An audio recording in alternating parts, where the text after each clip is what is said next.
You are on the rant couch where I rant about whatever my $15 a month plus patrons want me to rant about. You can get one of these by being one of those. This one's for Nathaniel Hagen, who says, I would like you to rant about what I feel is the genre wars.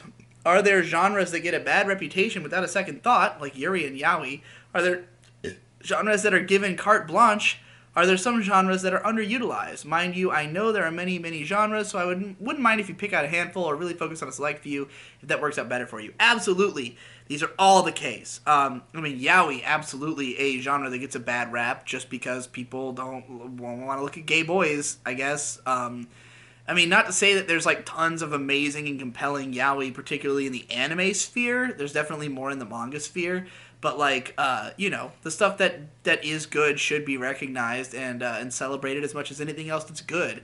Action is by far the genre that gets the freest pass as long as a show has like really any action scenes. I won't even say great action scenes. If it has action scenes, it will a lot of people will just watch it just because they want to see action. And I would even say action and drama both tend to get a free pass. Like anything that has a certain level of high stakes, people tend to like higher stakes stories regardless of the actual writing quality. So tons of shit.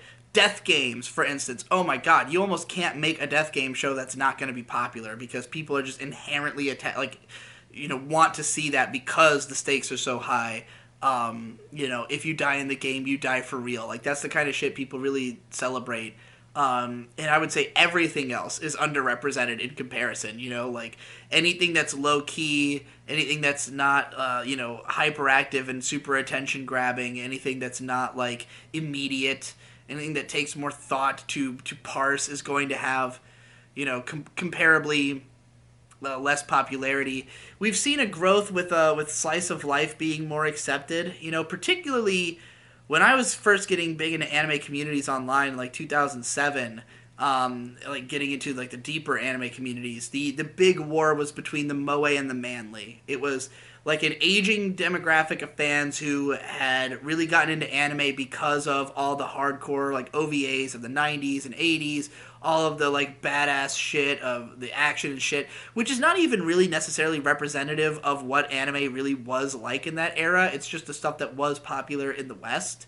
And like there was less of it coming out, and a lot of that was attributed to the fact that moe was so big and that was a growing genre and more people were fixated on that. So it was seen as like, oh, they're taking away our manly action shows and fucking filling the world with moe, even though moe has always been a niche subcategory of anime. It may be overrepresented, but it's never been like the biggest shows or moe shows or anything like that. And we've kind of come back to the center on all of this now. I mean, this season has tons of great action shows, tons of more masculine or just more dramatic or compelling or action-driven shows than normal.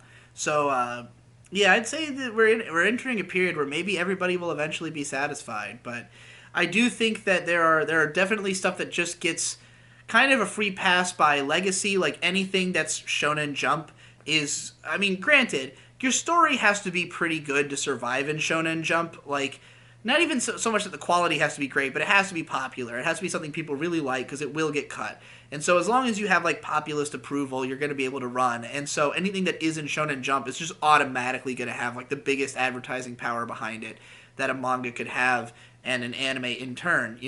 So shonen stuff is definitely going to get more easily attracted to. Art house is obviously the genre that's going to have the least of that. It's so specific. It has the least broad appeal. It is the most heady, takes the most thought to really parse any meaning out of.